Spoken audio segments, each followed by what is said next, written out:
Welcome back, everyone, to episode 2 of Average Nerds Inspect Mass Entertainment, or Anime Podcast. The only anime podcast on the internet that won't make you want to throw your computer out your second-story dorm room window. I am Whooper. And I am Grinchler. And we remembered to use our fake names this time, not our real names. Yes. So we're already off to a great start. That is definitely an improvement. We're going to be talking about not just the next episode of all the shows that we discussed last time, but 2 more episodes of each, except for Hellsing, since that has like double length episodes as an OVA. Because we're a few weeks behind in terms of like the current anime season, and because 3 of our 6 shows are currently airing shows, we want to catch up a little bit at a time.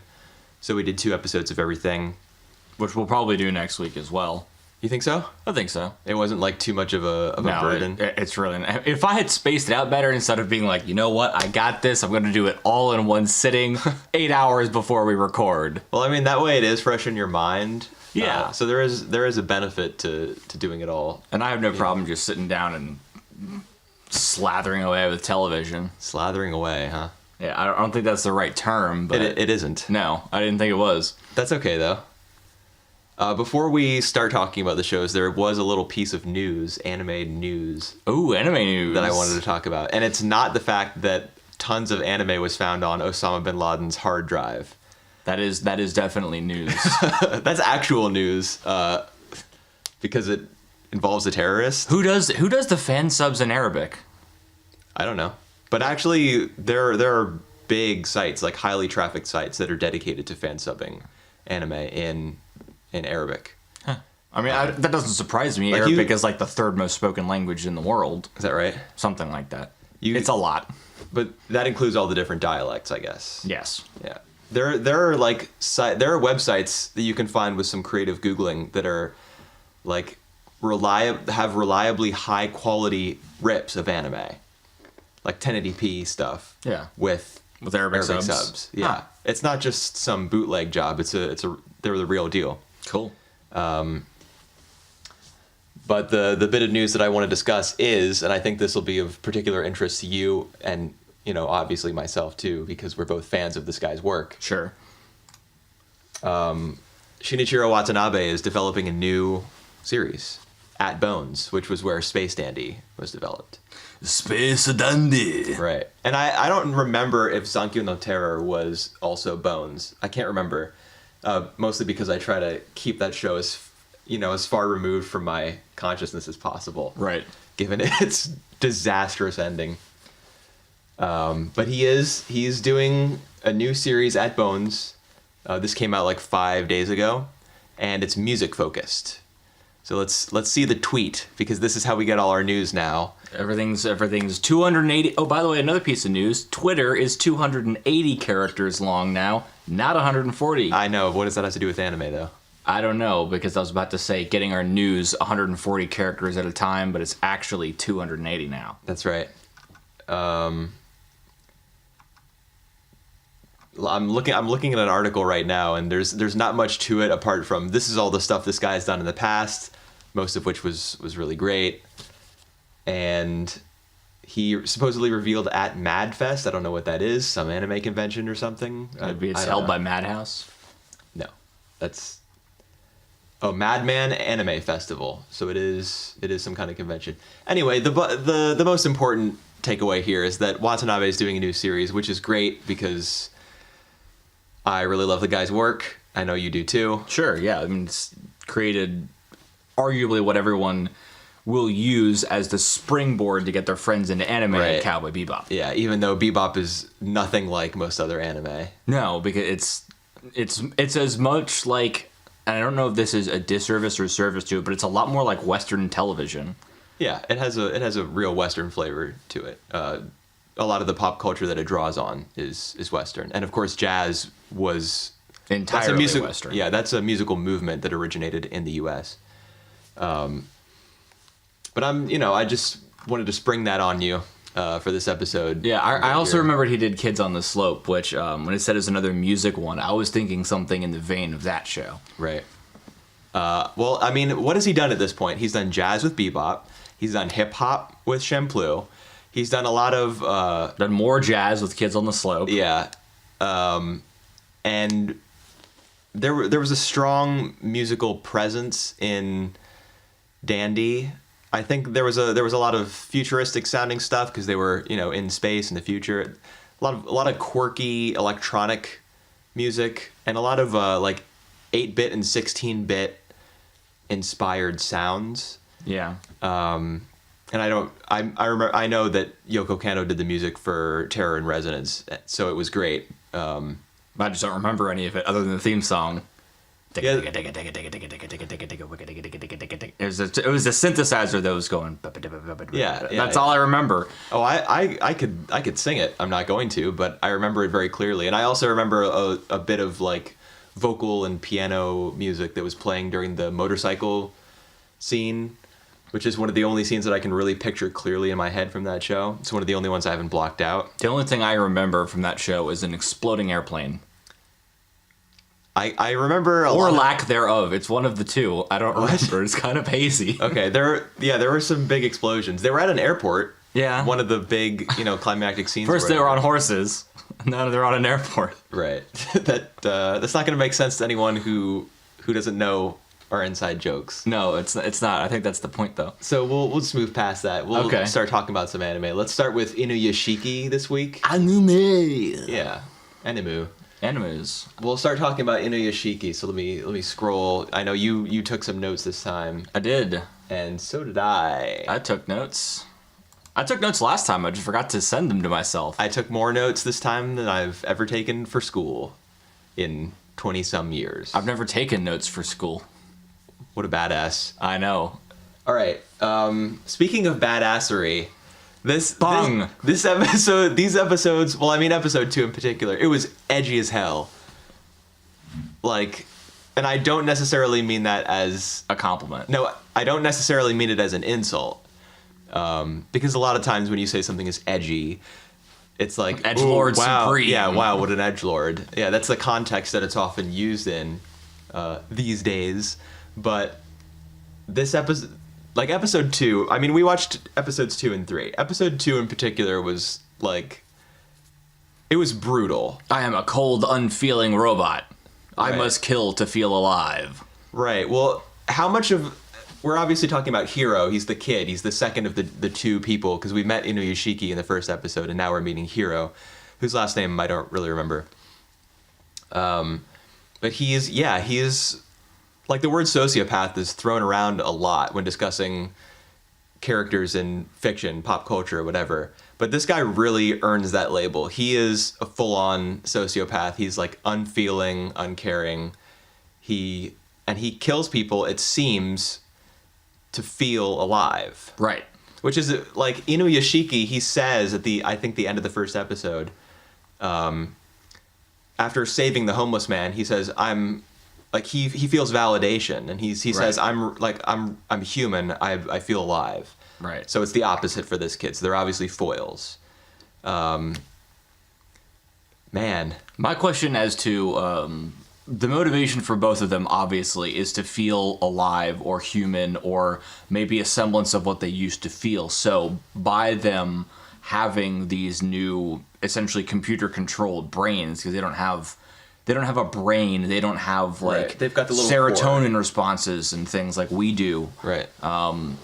Is that how they feel like their normal selves? Like, are they just cold and unfeeling because of their now robotic selves? Right, and we talked about that a little bit last time. Yeah. Like, we were speculating about whether Inuyashiki saving the kid, like not killing the kids, was a result of his morality, or whether there was like like his separate morality, or whether there was a fusion between his soul or whatever and his new robot like core. Right. His whatever directives he has that are guiding him. Sure. But I think it's safe to say that after this episode, I think it's safe to say that they are, even though they don't have a brain, they do have like a quote-unquote soul. So they retain their memories, they retain their emotions and their values. Because the kid, it starts off with him going to his friend's house to try to bring him back to school. Sure. Because his friend's been getting bullied, and that's why he's like hiding out at home. He's not coming to school. And in the course of his conversations with the kid, like he reveals that he's a robot and stuff. Right. And he says, I've always been like this. Right. When his friend's like, I don't think I'm cool with this. The hero says, yeah. It's like, what are you talking about? I've always been like this. I've always been this this me. way. Yeah. And there's a flashback even to when he's a kid, and he says, I don't think I would feel anything if someone died and I didn't know them. Like I would feel more for a character from an anime or manga. Right. Someone that you feel like you actually built some sort of connection with. Yeah. Rather than just a random stranger, and you're just like, oh. Right. And that's that theme of like identifying, I guess, with anime and manga, or like obsessing over it. Oh, you like One Piece. Right. Yeah. That was the third episode. Right. Wait, no, it was the second. Because the cliffhanger at the end of the second episode is he shoots Inuyashiki and he doesn't die. No, was that the cliffhanger at the end of it? Because they chased him. He chased him. Wait. No, wait. I'm a little lost. The second episode is definitely the super brutal one where he goes into the house and kills everyone. Right. Including the scene where he says, I'm going to kill the kid too. And the kid dies in the bath drowns. Under his drowns under his dad. Under the weight of his father. It was very edgy, but it also really captivated me and made me want to keep watching. Like I really felt threatened by this guy, and I want to know why he's like this. You know, I want to know what event in his past has made him this way, or was he just born like this? Because that's always the contention about. I was born this way. Nice Fairly Odd Parents reference. Thank you. That's always the contention surrounding people who are asocial or antisocial or whatever. Are they born like this? Are they somehow turned into this? Nature versus nurture and all that. Right. I don't want is it a product of your upbringing, or is it a product of environment? Your birth? Yeah. I don't want to get into I don't want to make this Psychology 101 the podcast, because that'd be really hard to make an acronym. You mean Psychology 1? Right. That's about the level that we're on. So what is the timeline? Because I seem to be a little mixed up. He definitely kills the family in episode 2. Oh, and I guess the cliffhanger at the end of episode 2 is, he hears the girl. He can hear the girl's cries. Right. Like, don't kill me, don't kill me. So I was wondering, is he attuned to Hiro's frequency? Is that why he can hear? Because we know he has supersonic hearing or whatever. And he activates it, like, willingly. He, touches his ear, and he starts listening for people that are in trouble. Right. I think he just hears everything, and he happened to be in the same radius. I don't think he's tuned But he into wasn't his in the frequency. same radius, because he was so far away, and he gets stuck in traffic. Right, but another time he did the same thing, and the people, their house was burning down. It's like my mom, it's like my dad, my grandmother, they're in the house. Right. Still, and he's like, I can't get there. And he's like, that other kid flew. Can I fly too? That was one of my favorite moments from either of these episodes. Why does that old man have his 3. shirt off? I think he's exercising, honey. Yeah. I was worried that it was gonna, like, the mom and the dad were gonna, like, hurry their kid past him, thinking that he was some sort of, pervert or whatever. Right.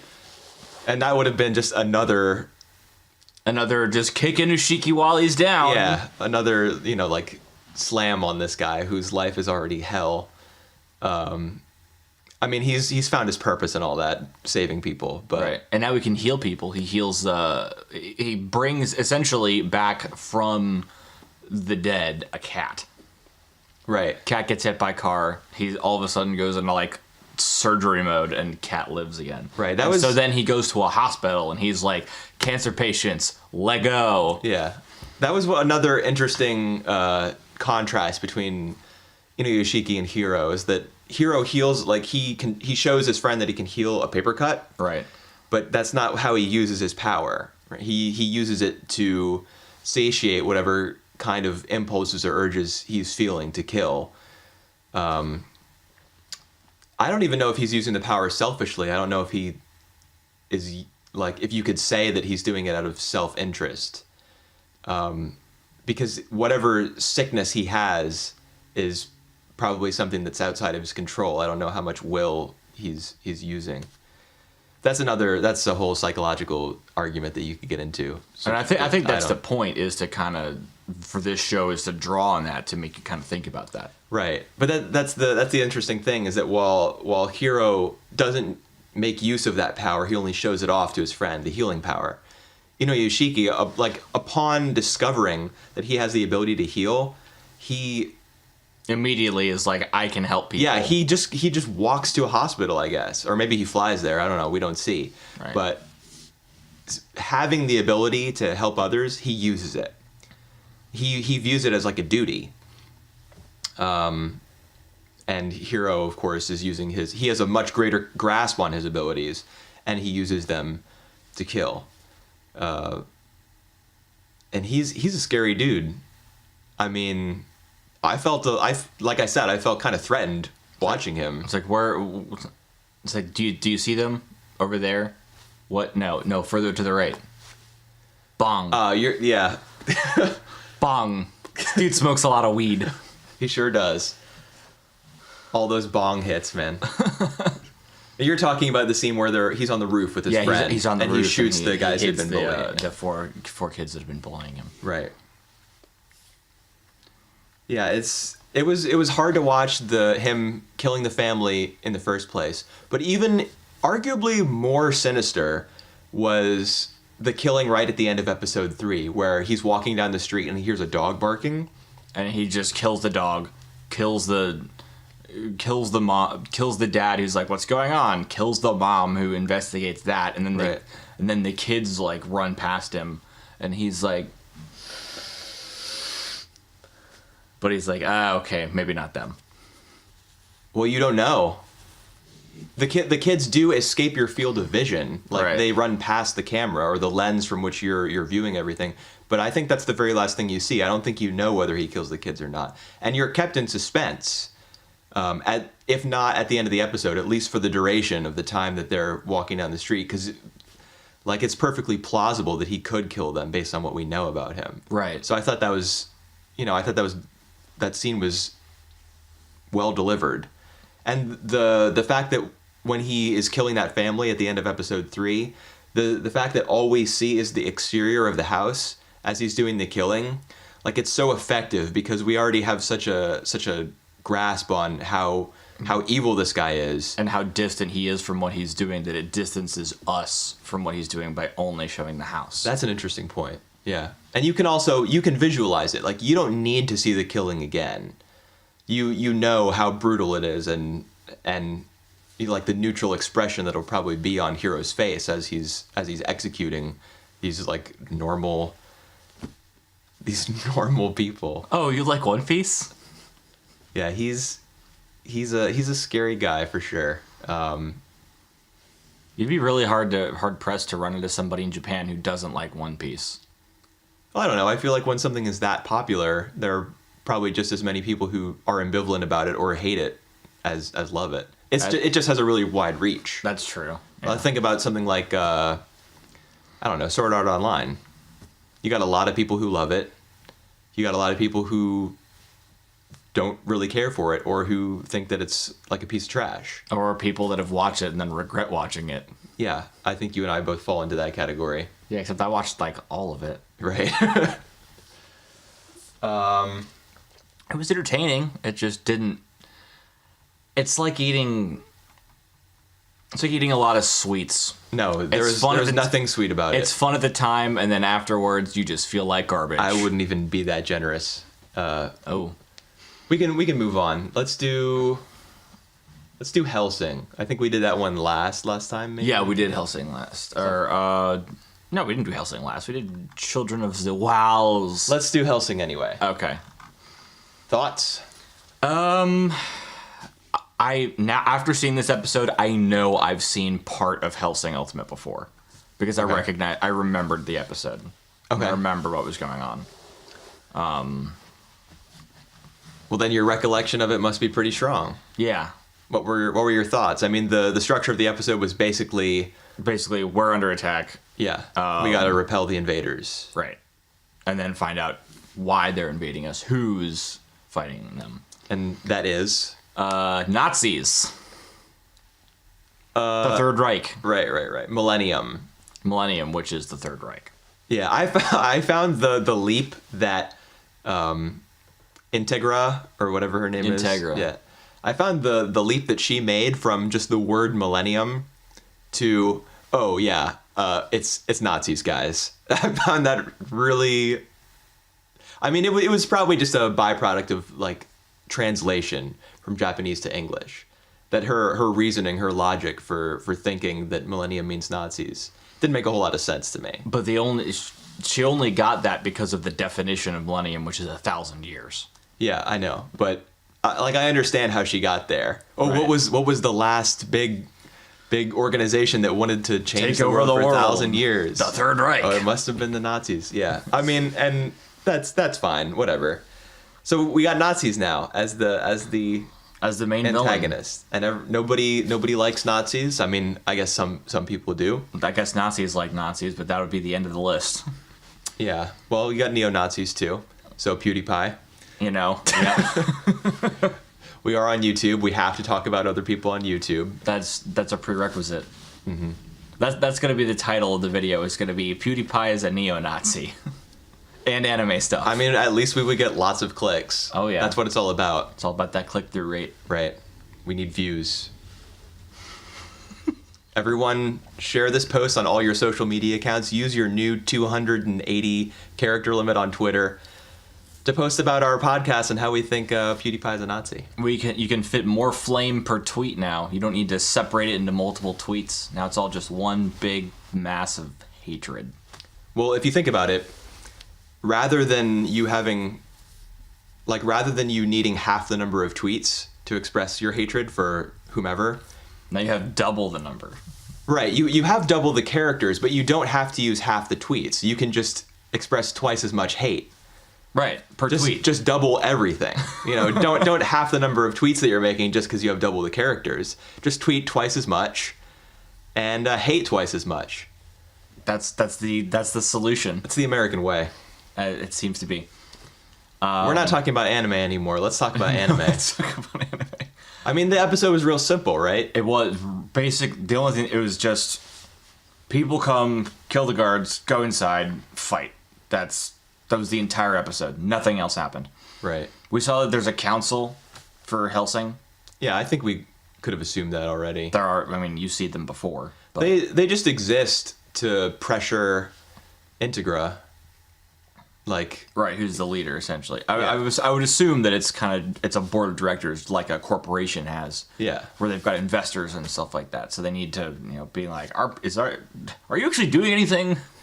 Right. Is essentially what they're all there for. I did like the scene where they kill the guards. There's the two of them, right, that are right. guarding the Hellsing building in London.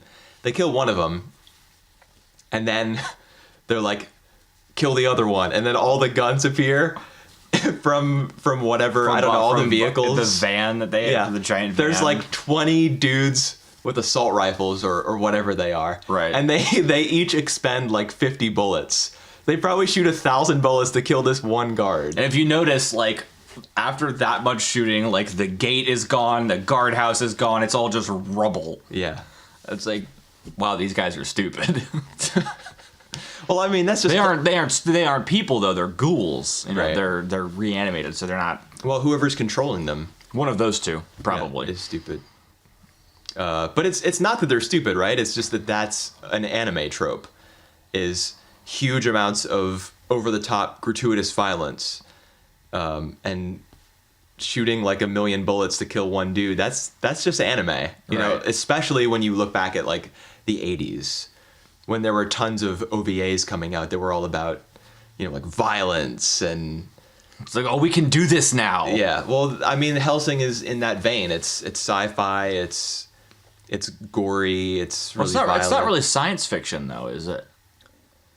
I don't know. Because it I doesn't guess have not. to. It doesn't have to do with science. It's, Well, they do have the computer chips, though, right, and that's how they're being controlled. That's how the vampires are being controlled and created. I think is with not those created but computer chips. controlled.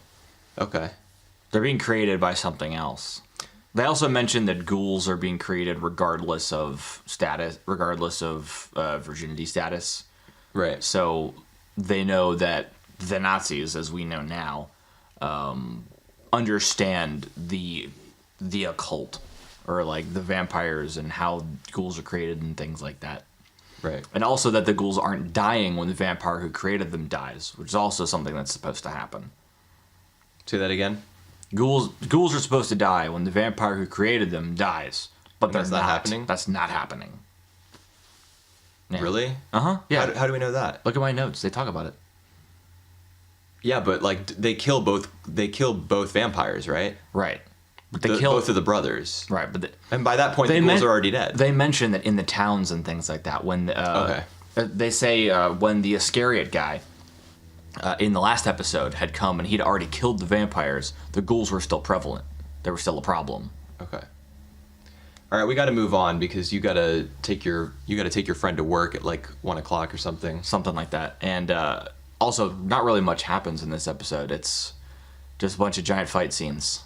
Yeah, I mean, That's that's what you get into Hellsing for. My biggest gripe with that whole episode is every single one of the people who's attacking guns have suppressors on them. None of them make a suppressed noise. Not a single one. And all of them very clearly have suppressors on the end of their guns. When you say suppressors, are you talking about silencers? That's not a real thing. A silencer doesn't exist. They're all called suppressors. Silencer is just a name that was adapted by television and video games. Okay. Because on TV it makes that psst, when in real life it's still 130 decibels. It's still deafening, but it's just not 150. Okay. Either way. Yeah, so that was just a minor gripe I had, especially with something that obviously pays so much attention to detail with guns. Right. Just getting that wrong is oversight. All right, let's do a seasonal one now. Sure. So we could do Children of the Whales. Do you want to do Children of the Whales? Yeah. Okay. What did you think? Well, a drastic tone shift from the first episode. You think so? Yeah. I mean, the clowns... Yeah, I mean, yeah, I guess you're right. I think the big shift was between the second and the third episodes. Well, because the second episode was like, oh, let's go see the fireflies, or whatever they called them. The grasshoppers. Were they grasshoppers? Were they like locusts? Yeah, they were locusts, but they looked like grasshoppers. I mean, that's what a locust is. But they shine whenever they fly at night or something like that. Yeah, so they were going firefly viewing, in essence, if we were to draw a real-world parallel. And then, at the end of the second episode, the clowns with the guns. We haven't seen guns. Right. But it's anime, so there've got to be guns. They're muskets, to be fair. Are they? Yeah. Okay. They're like muzzle-loaded, like single-shot rifles. The clowns pop up, and then they start killing everybody because they're all sinners for some reason. They're heretics. Heretics. Ooh. They definitely use the word sinners, though. Yeah, they use the word sinner and heretic. I don't know, dude. I'm not really feeling this show that much. Really? Yeah, not really. Huh. I don't know. I took some notes. And if I could just figure out how to get to them, then I could reference them. Yeah, the whole thing about the eggs being on... They go to the Driftland, right? Oni takes Chakuro and Lycos. Wow, I just got all three of their names. Yes. Yeah. He takes all three of them to her Driftland, and there are eggs there. And the eggs, like... Those rainbow-looking egg things, those are actually called Lycos. Those aren't eggs either. That's a creature. Yeah, but they look like eggs, like a big egg sack or something. Yeah, my first note is, what the fuck is that blob thing? What the fuck? Is that blob thing? Indeed, that's what you have written there. But those things feed on your emotions. Right. That's why she's emotionless, and I guess that's why the council members back on the Mud Whale want people to not to be emotional. I still have a theory though, and it's sort of supported by what it says later in the episode, is that there is one on their island. Right, and that's why they don't want them to be emotional. That's what I'm thinking too. Yeah, it's like buried, and they don't want. I think it's down in the bowels where their prison is. Right. And so they put prisoners there and they release them over time because their emotions have been drained. Oh, dude, that must be why they... Remember last time I was griping about, like, they let prisoners go when there's a rainbow? Right. Maybe the reason that they've come up with that law or that tradition or whatever, because if they leave people down there for too long, their soul gets sucked out and they die. So maybe they have to let people go every once in a while. And a rainbow is just a convenient way of doing that. Yeah.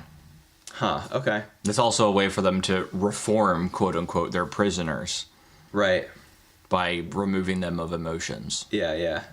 That's why they're all mellow and stuff. Which is also why, like, Captain Badass is just like, all right, 3rd episode, let's go. You mean Oni? Yeah. Yeah. It starts killing everybody. Yeah. I don't know. I was just, like, there's a big over-reliance on narration, I think. Chakaro's, like kind of flowery language that he uses when he introduces and closes every episode. I'm just not really feeling that. The end of the 2nd episode where he's like, this is where I stop being an archivist and it starts being a personal journal. Yeah, I was kind of okay with that bit, I guess. I don't know. Just in general, I don't really like narration as a narrative device. And all the goofy flirting on the way to the Firefly viewing, right, just was not really feeling that. And then the love triangle becomes not a triangle anymore. Right, because what's her face? She dies. Right, what is her name? I don't remember. Sammy. Yeah. Yeah, she dies. And she dives in front of Chakaro. Right, to protect him from a bullet. Which she didn't know what it would do. Right, she'd probably never seen a gun. She had absolutely no reason to think that diving in front of him would save him. Well, I don't know. Maybe if you've never seen a gun and you see someone aiming... You see someone point a piece of wood at you. It's wood and metal. You might be able to infer that it's a projectile weapon. I really don't think so. Maybe they had seen guns before. You know, maybe, like, they'd probably come across other driftlands. Right. And there were a bunch of swords on the driftland that, like the one we were introduced to. So it's possible that guns had been on others. Like, there was just a general awareness of what guns are. Okay. That's a good point. But I don't know. Like, I'm just not really feeling it. I like the goofiness of the 2nd episode versus the bloodshed in the 3rd. And especially that pink-haired dude who was like, oh yes, I love to kill. It's like, I've lost all my emotions, but I'm still an edgelord. Yeah. Yeah, that guy was definitely edgy in a bad way. Yeah. And it turns out that she's... Was it a boy or a girl? I don't remember. I don't know. I meant she as in... Lycos? Lycos, yeah. That's not actually her name. Right, but that's what they call her. That's what they call her. They call her number 34. I thought it was 32. 32, 34, splitting hairs. She's one of them. Right. She's one of them, and her brother is the one carrying out the expedition, like the genocide. The crusade. Yeah. Would be a good parallel to call it. Sure. Because it's obviously like these are sinners, these are heretics, you know, it's like a religion to them, essentially. Right. Why exactly are they sinners? Is it because they have emotions? Yes. Okay. Essentially. All right. I mean, I even wrote down in my notes, this show is whack. Yeah. Like, I don't... I'm not into it. I think it moves too quickly. I think it's a little too clumsy. Okay. I just think, I don't know. It's too lighthearted in spots and too vague in others. I kind of like vagueness because it allows me to draw my own conclusions and kind of like theory craft about like what's actually going on in the world. Yeah, I am kind of interested in, you know, the underlying, I guess the foundations of their society, not just on their mud whale, but the world in general. Yeah. So I guess, you know, assuming we are gonna like vote and see which of these shows we kick off. At the end of this episode, so assuming we continue with this one, we'll see where it goes. Right. Okay. So let's move to Older one. Overlord. Let's do it so we can save Eva for later. Sure, we can talk about Overlord. Not into this show either. Although I will say this one is. I mean, I think this one's worse than Children of the Whales. Yeah, it's. Who recommended this to me? I don't know. And why am I friends with them? That's a good question, dude. I too enjoy judging people and my friendship with them based on their taste in Japanese animation And Chinese cartoons. Yeah. Where are my notes for Overlord? Okay, yeah. So right at the start, what's her face is like, "Oh yeah, I love you. You're the definition of beauty to me. You're a supreme being. I want to have your children." Right. And then the other girl is like, No, me. no, I'm gonna do that. And then they agree that they should both have his children. Right. But they have But to it was going decide. to be his actual Yeah, wife. who's like the head wife. One thing that was interesting to me, though, is how he's like, I don't care. It's like, these people are certifiably crazy. Dude, that's just for show, though. Maybe it is. I don't know. No, I'm not saying that him acting that way is for show. Like, he's not trying. He, in the context of the show, is not trying to like impress anyone or fool anyone by acting that way. I'm saying that that's like a. You know, the writers are making him say that to indicate that they have some level of like self-awareness, I guess. But that is for show. Oh, okay. Because the show is just like Overlord is about as pandering as anime gets. And it doesn't matter whether he says, "Oh wow, all these people are crazy. Oh wow, this is so embarrassing." Like it doesn't matter that he expresses those thoughts, that's written in the script. Because the damage is done. It's already happened. Yeah. Something I wanted to note that I thought was interesting was the way that he noticed that the way he was reacting to things that were happening were different than how he would normally react to them. Yeah, It's he's noting his own lack of like empathy and humanity. his lack of empathy, humanity, and any emotion at all. Right. He's just becoming a spooky boy. He's becoming a video game character, which is what everyone is. Right. Maybe he's like, you know how everyone's an NPC? Maybe he's losing his humanity and he's like becoming an NPC. He's something. becoming like a program. Yeah, he's becoming a part of the program that he's in now. My gross overall theory to the show is that the creator kept everyone who's still logged in is Right. logged into the game, and it's Yeah. obvious they have moved worlds. Yeah, they have. They're not in Yggdrasil or whatever it's called anymore. Yggdrasil. They're in some new land now. Yeah. And my theory is that he brought everyone that was a player and the way that NPCs have been written to use that as a foundation for his next game, to make the AI more realistic by essentially being Okay. humans. It was the plot of, remember that book Olympus that we read a long time ago? Yeah.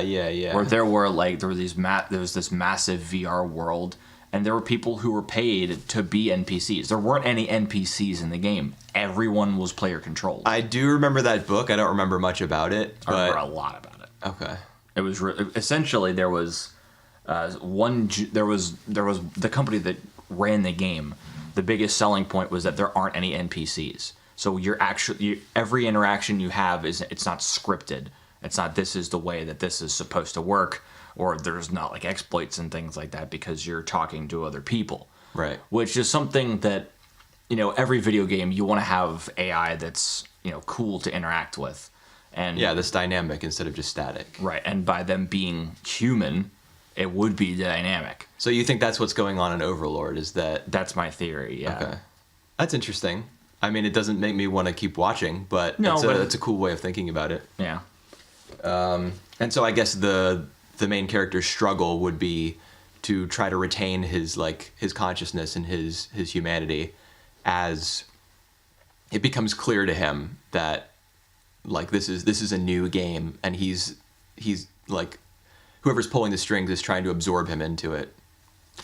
And then he would probably like identify who that person is in the game world and find them and fight them and kill them and whatever. Right, because he mentions at the end of the second or third episode that he wants to find and help the other humans that are trapped in Yggdrasil. Right. I thought some of the fight scenes were pretty cool.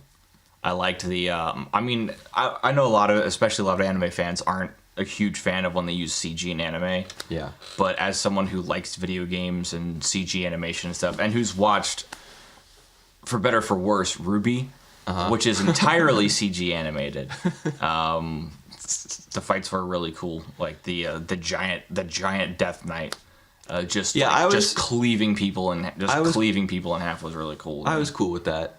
I mean, if you do watch enough anime, you understand that CG is the way that it's going. There are more and more fully 3D CG series that pop up every year, but also like crowd members and just whenever there's a large burden, there would be a large burden on animators, like horses when you're dealing with the medieval warfare situation. In this show, there was a group of 50 horses running, all CG. Were they? Mm-hmm. That I don't remember. I do remember there being horses. I don't remember what they looked like. They were all CG. But I completely trust that they were, because when you got shows like Shokoku no Altair or Arslan Senki that are dealing with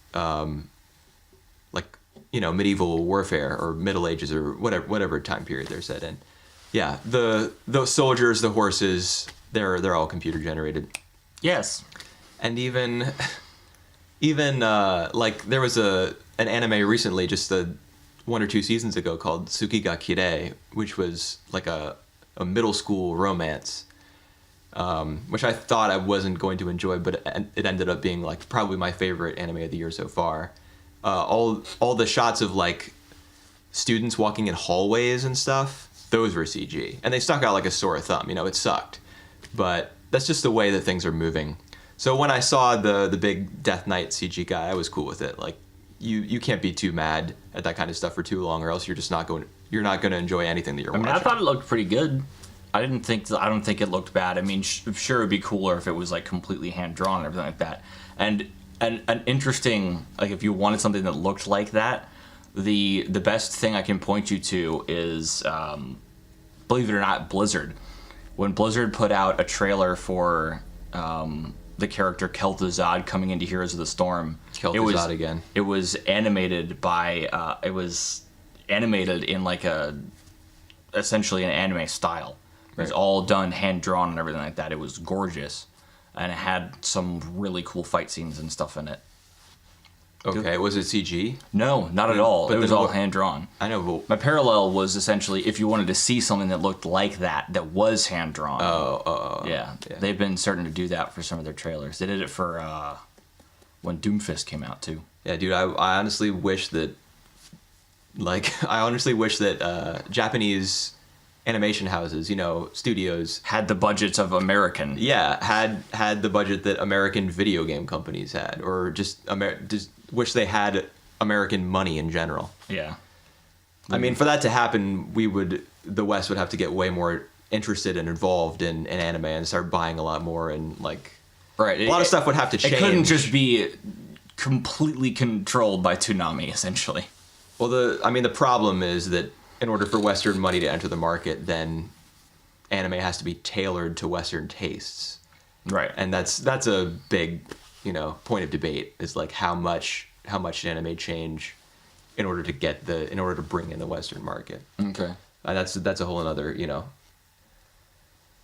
can of worms. Yeah, that's right. I was gonna say oysters, which doesn't make any sense. No, how do you have a can of oysters? I don't know. Was there anything that stuck out to you during the episode?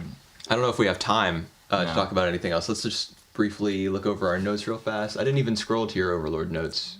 How do I do this? It was the first one. Lord Touch Me. Oh yeah.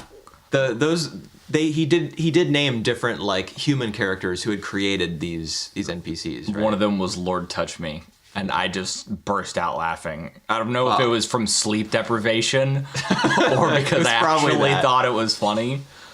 Because it just struck me as very video game, like someone calling themselves Lord Touch Me. Right. It sort of let the video game aspect of the show kind of shine through, rather than it essentially just being a fantasy show Right. with no reason for it to happen at all. And again, I wish there were more fantasy stuff and less trapped in a video game stuff. I think I hit on that last week. Yeah, you did. I didn't even register that. I mean, I definitely remember now looking at that there were some goofy names, and it wasn't just Lord Touch Me. I think there were others too. But yeah, I mean, I do wish there were more of a human element present. So I'll take what I can get, I guess. Sure. Yeah, just a bunch of stuff about there being a bunch of like, you know, the two girls comparing chest sizes and everyone like showering the main dude with praise when he was like, "What do you think about me?" Like, I wrote about that actually. I thought that was like the worst thing ever. Yeah. Until he self-monologued and was basically like, I don't know if you can't see, y'all who are listening, you can't see, but I'm shaking my head. Like, yeah, well, the reason I thought that was interesting is because he said that he didn't actually know, because it wasn't like people that he'd been playing with that he understood, like, you know, what do you actually think of me because we're friends. Yeah. These are NPCs that were written by other people. He doesn't know how they think of him, and he's like, okay, so they revere me as a god. yeah, but can't you see that that whole explanation of him being like, "Oh, well, I need to know their opinion of me because they're not real people." Can't you see that that's just a rationalization for him asking the question and them fawning all over him? That whole scene where they're all like, "Oh, you're the greatest. You're my master. You're the love of my life. You're super like cunning and calculated. You're wise beyond your years. You're super cool." Like Think about it. That's all. They're all just stroking the egos of the. Right, The audience. They're stroking the egos of what's supposed to who in their eyes is essentially like a megalomaniac. No, they're Think about like they're appealing to MMO, like lonely MMO players who. Is that who really want what you think? Yes. Yeah, dude, because I've seen plenty of other stuff like this in anime. Anime is not that big in Japan. It's obviously the biggest in Japan out of any country in the world, but shows like this are still appealing to a very niche market. And it's shown late at night. You know how like Adult Swim is on super late at night and that's when anime is shown in America? It's actually the same in Japan. Oh. There are shows that, like family shows that air at 8 p.m. or whatever, or on, you know, in the morning. Or if an anime for is kids. big enough, it shows during primetime hours. I mean, not if it's too risque. Even anime that are huge will air super late at night. Like, I think a really common time slot for anime is 11:30.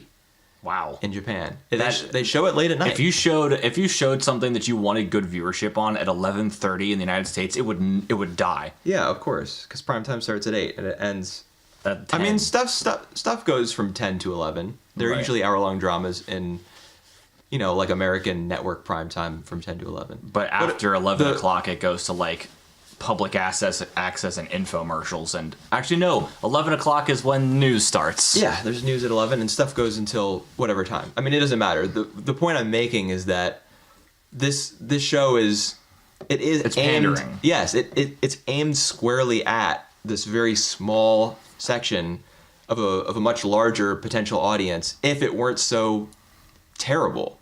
I haven't watched enough anime to pick. I haven't watched enough anime to be able to pick up on that. Yeah, I didn't think that was their intention for doing that. But think about all the series, maybe not that you've seen, but at least that you know of, where it's like one guy, he's surrounded by women, they all love him, even though he really doesn't have any personality or talent to speak of, and it's just them faffing about for 13 episodes.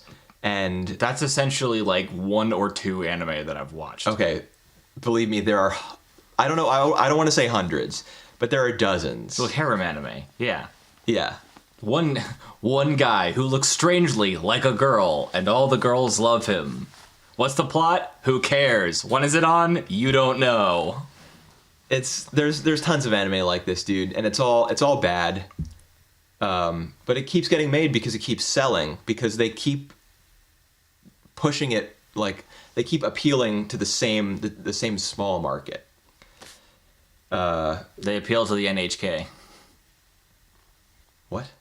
I know you're talking about Welcome to the NHK. They appeal to those type of people. No, the NHK in Welcome to the NHK is the NHK. That's like a channel in Japan. That's That's a station. What I meant was people like that, like the main character. Right. in Welcome I know to the what you're saying. NEETs. Yeah. Not educated, employed, or in training. Like people who just play video games. Wait, that forever. actually means something? Yeah, it's an acronym. Oh. It means not employed, educated, or in training. Huh. I might have reversed the position of the two E's. Anyway, we got to move on because, like I said before, you got somewhere to be. Time crunch. We only have like one more show, right? We have Ancient Magus Bride. The Ancient Magus' Bride, yeah. I think that's it. Let's go episode by episode with this one because there was a stark contrast between the two. I kind of agree. I mean, I definitely like 3 more than 2. I thought episode 3 was... I didn't take any notes. I didn't pause. That's my note is literally I didn't take notes. Yeah. I took very little notes for episode 3 as well. It was because it was great. I was like really wrapped up in it. So episode 2, what goes on in episode 2? They go on their, is that the one where they go on their honeymoon? Yeah, they go to the bookstore. Right. Where the weapons crafter is. What is her name? Angelica. I don't write down names because I'm bad with names. So he changes his face when they go out. Right. Or is this really the last show? No. This is the second to last. We still haven't done Ava. Yeah, we gotta hurry up. Okay.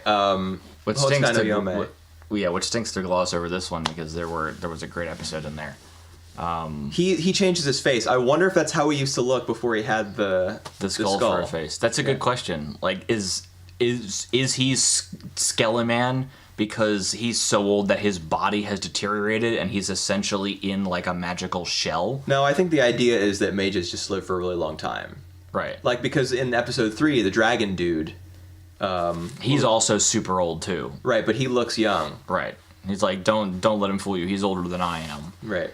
So I was just curious about whether that was his actual face. Obviously, as a mage, he can probably make himself look however he wants. He can.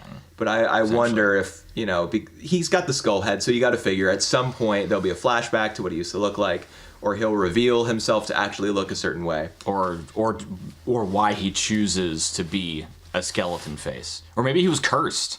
Yeah, it's possible. Who knows? This show also makes a distinction between sorcerers and mages. Right. Because sorcerers are essentially, in Full Metal alchemists. Right. And mages use like fairies and sprites to help them with their magic. Yeah. Which is why Chise is so valuable as a slave beggar, because she brings the fairies and the sprites, to her. Yeah. Which also makes her like more powerful and more dangerous, apparently. Yeah, and what we saw in this episode, when she tried to use her magic, it like went out of control. It just went nuts and built a field of poppy flowers. Right, made out of that cool green glass. I was into that. Like, I like the idea that she has a lot of untapped potential and a lot of power, and she can't harness it yet. And it doesn't come. She doesn't get her power from an unexplainable source, like in a lot of shows. Like he's like in One Punch Man, where does his power come from? I did 100 sit-ups, 100 push-ups, 100 whatevers, 10-kilometer run every day, and he's the strongest man in the universe. Yeah, but One Punch Man's a comedy and a parody. But she gains her power from essentially what is like a place of tragedy. Because her she's powerful because she's a slave beggar, which brings tragedy. Okay, I see what you're saying. Yeah. No, it's not because she has a tragic past that she's powerful. No, but her being a slave beggar could be the reason she has a tragic past. Exactly, yeah. In fact, I think it probably is. Yeah, her having that unique property is both the reason for her power and is the reason for all the terrible stuff that she's experienced in her life, including, we saw in this episode, witnessing the suicide of her mother. Right. And her mom's final words to her were, I wish you'd never been born. Yeah, I wish I'd never given birth to you. Yeah. So that's... And moving right along to episode 3, like, you can see that stuff really affects her, and she in fact still has a fascination with death. Like, she's not completely out of the woods as far as suicide goes, because she like envies the moss dragon who passes away so peacefully. And who's like, I'm okay. It's like dying is a good thing. Right. She's like, I envy the fact that you can just pass away, just drift away into nothingness so easily and so peacefully. So she really like covets that ability. And that's a scary thought. I think we got a really good glimpse into her character in both of these episodes, but episode 3 was probably the better of the two, the one that I liked more. Just because like the dragons were really cute. Yeah, like they had the Land Before Time vibe going on. The first thing I thought was like, oh man, is this going to be a Land Before Time scenario? Where you're gonna have Ducky and the slow. There's gonna be the slow dragon. There's gonna be the flying dragon, and it was exactly like that. Yeah, which isn't a bad thing. It was great. The cliffhanger between episodes 2 and 3, like her getting picked up and carried away. Oh yeah, my note was get yourself a blue eyes white dragon. Right. He looked like a blue eyes white dragon. I think that one of the 3 little dudes actually looked more like a baby Blue Eyes. Yeah, well, yeah, because it was a baby one of the dragon that picked her up. Yeah, I know what you're saying. I just think the resemblance was stronger with the little one. Okay. I just thought the episode was great. I thought the scene at the end where she like kind of mind melds with, what is it called in Star Trek when they like Klingons or what are they called? Vulcans. They can like merge consciousness with somebody. I don't know. I'm not a Trekkie. I don't have no idea. When she like merged minds with the dragon and they were flying. But even before that, when he tapped into her mind. Oh, and saw her memories. And saw her memories in her past. Yeah, and he's like, oh, sorry, humans don't like it when I do that. Yeah. I thought all of that was great.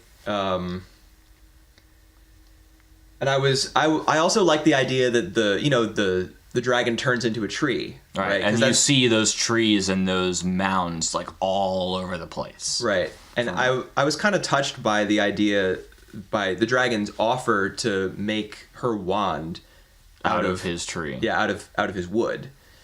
Well, that sounded really weird.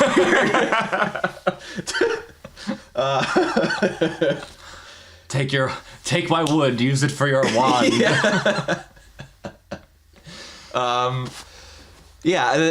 would offer the bark from his tree to use for her wand. I thought it's like, one day you will need this. Right. I'm always like the stuff that kind of moves me most in fiction is when characters are like kind of act selflessly and are good to one another. Self-sacrificing. Yeah. So just that small act of him being like, this, you can use like a part of me. He was literally sacrificing part of himself for her. And you could also kind of tell, I think, that he was making an effort in his last moments to give her some peace of mind, or to show her something beautiful, to like distract her from the pain that she's feeling. Yeah. I thought they were great. I think this show's great, and I'm glad that it's 2 core, that it's 24 episodes and not just 12 or 13, because I think this is the kind of show that anime needs. Not for any one particular reason, but because it's just a great product. I really love it. My something I liked in the second episode was the spirit that kept climbing all over her. It looked like an exaltal. Yeah, what is that? I saw that you wrote that down. That's an actual animal. It's got the legs. It's got the little fins coming out of it. It clearly was designed explicitly after this animal. Okay. Which you can get at a pet store. I thought it looked like a whooper. Exaltals look like whoopers. In fact, it's probably where they got the idea from. There you go. They're land and water. They can live on both. So when you have a tank for them, they're just half and half. Whoever divined the Exaltals or whatever, I doubt they got the idea from Whooper. They got the idea from whatever Game Freak got the idea from Whooper for. I mean, I put that sentence together really poorly, but I don't think Whooper, like the little fish head looking guy who goes between land and water, I doubt that was a thing that Pokemon made up. It's probably some Japanese mythological creature, or some mythological creature in general. Either way, I thought it was adorable. Yeah, it was. And it shows up in the 3rd episode. It follows her. Yeah. Maybe it'll be like the mascot. Maybe it'll be her fairy or something.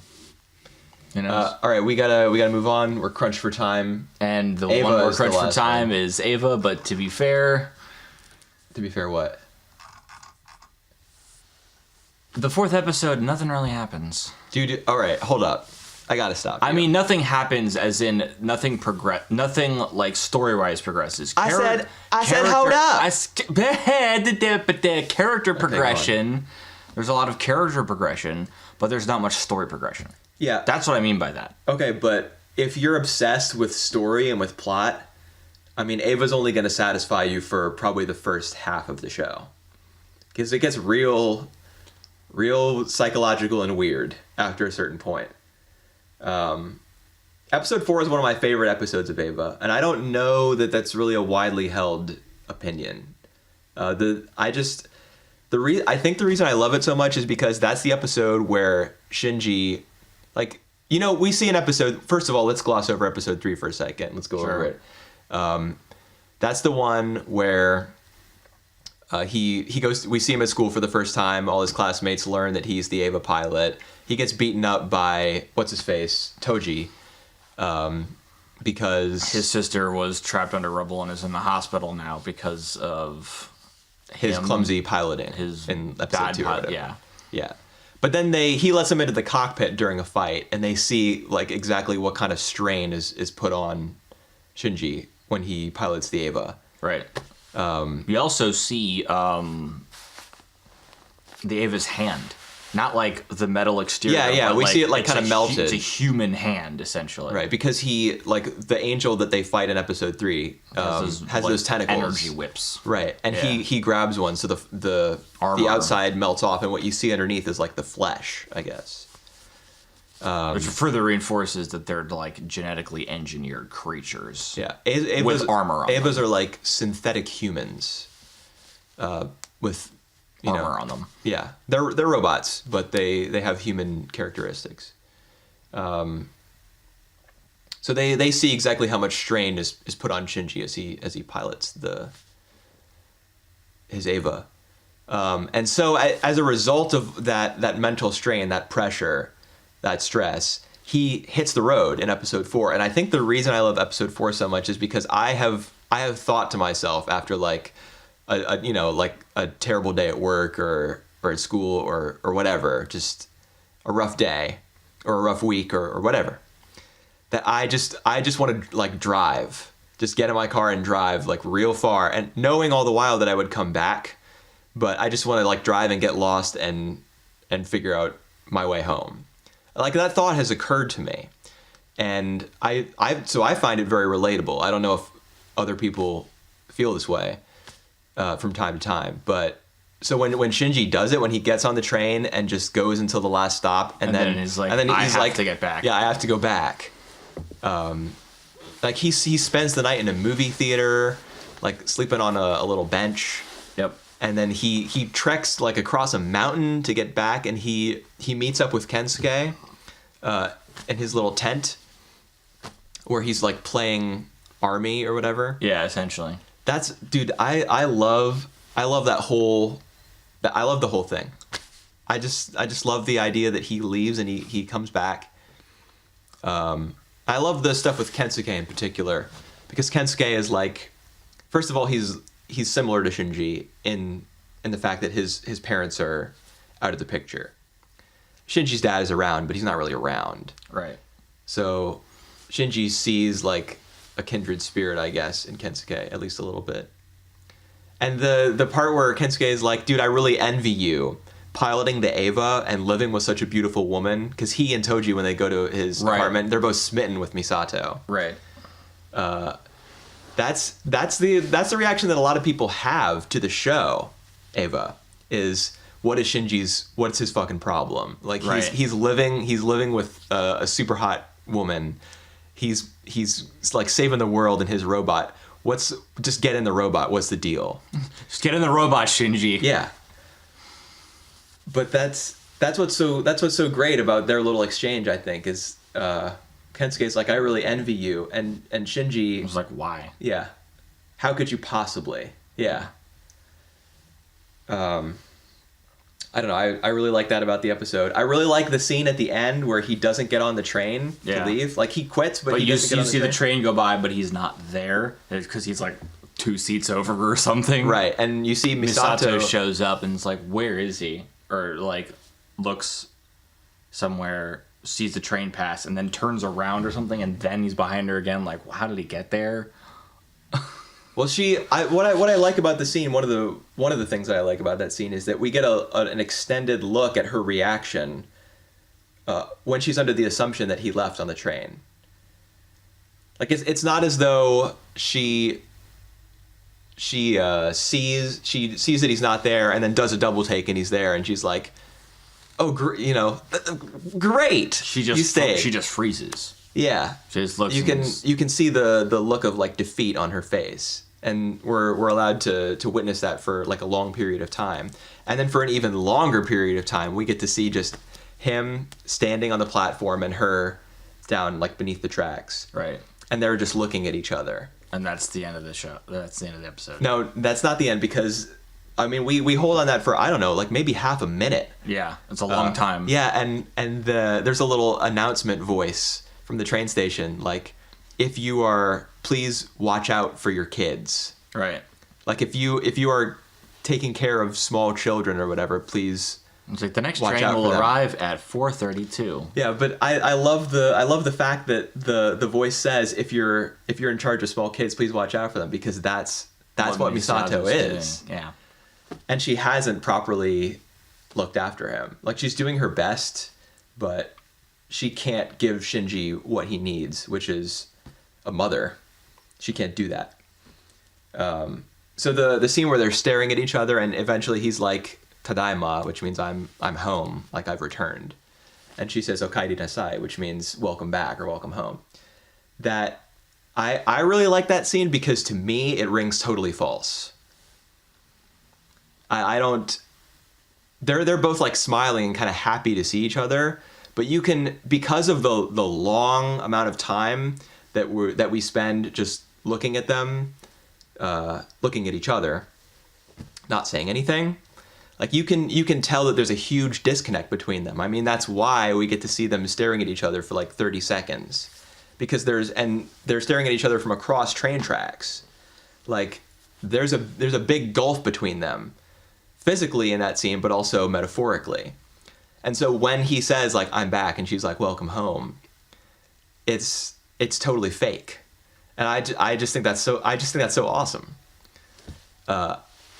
Because there's always some. Yeah, I wouldn't know if it was fake or not because I haven't seen the rest of the show. Well, I don't think you have to see the rest of the show. I mean, it's probably easier for me speaking about it, looking back, knowing what I know. Right. But I think the fact that you get that shot of them looking at each other from across the train tracks for so long, and then it cuts to very intimate shots of them, like close-ups, profiles of their faces, saying, welcome, I'm back, welcome home. That's so different. I just really love the way that Eva uses those sorts of techniques to indicate, like to comment on its characters and their relationships. I think that's cool. So I just talked about you just talked about two people staring at each other for 5 minutes. Yeah, well, I think Ava's the kind of show where you can afford to spend that much time talking about it that way. There was also something, plot-wise, not just character-wise, that further reinforced my theory, was that the pilots had to be 14 years old. Yeah. Which was after the second Angel attack. The second impact. The second impact, which was the second Angel. There was one before that.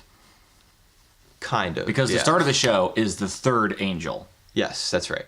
And Sachiel, I think, is the name of the third Angel. And the fourth Angel also comes. They mentioned, this was 3 weeks. Last time they gave us 15 years. Right. Yeah, so you did speculate last time that how did you phrase it exactly? The children are genetically modified, essentially, in order to be able to function with the Evas. And they did that after the second impact. Right. Right. And that's why, and Ritsuko does say, we have no choice but to leave the piloting of Eva units to 14-year-olds. But one thing they also mentioned that kind of shifted my theory a little bit was that they'd found the third child. Like, they have to find these kids. And then there's a fourth, and that's it. Like, they've got 4 kids, and that's the end of it. I do know what line of dialogue you're talking about. I don't remember whether you're quoting it correctly. And I also don't want to speculate too much about it or talk too much about it because it might enter, like, spoiler territory. The third child has been found. There are more pilots, but it's either a rare trait or some genetic marker they can find, possibly only for people. That's what I noted. And this is you reading from your notes. Right. Yeah. Yeah, I don't want to get into that too much. Although it did strike me when Ritsuko said we have to leave it up to 14-year-olds that like would support your theory. So that's cool. And yeah, Shinji, he's all depressed. He's got no friends. He's got no friends. He moved to a new city on a picture of a girl, and then he's like, "Well, now I got to be tortured in order to save the world." Hooray! Yeah. I just saw that you had that written up there in your notes, but I think these two episodes go a long way. I was gonna say they go a long way, but really they go a little way. That's not really colloquialism, but they go a little way in establishing, some camaraderie between Shinji and between Kensuke and Toji. I think something that's also interesting to me that they note was at the start of the third episode. He says, "I have to pilot this even though my dad's not here." Yeah. And then he never sees his dad and he runs away. I think another thing that's going through his mind possibly through the third and fourth episodes is that he doesn't need that, him doing this isn't like, I'm not doing it for my dad. I'm doing it for other people. He is no longer trying to seek like his father's approval, which is a large part of, I think, and I can be wrong, but Japanese culture is to like respect your elders and you want your parents to approve of what you do. Right. And that might be something that he struggles with because his dad obviously wasn't around much when he was a kid. Yeah. Because he was developing the Eva the whole time. And then his dad comes out of nowhere, here, pilot this giant robot, and the second time he has to do it, and it's just such this huge strain on him and this essentially terror almost. But he doesn't have he doesn't have the reinforcement of like his dad's like, you go son, the second time that it takes more of a toll on him because he doesn't have someone like, way to go. Especially because someone the first time he did it is like, I'm going to beat you up because you piloted this robot so terribly. Yeah. I think that's another thing that he was dealing with that didn't really show because he had that tape and just kept playing it back and back and back. Yeah, that's going to become a recurring thing over the course of the show.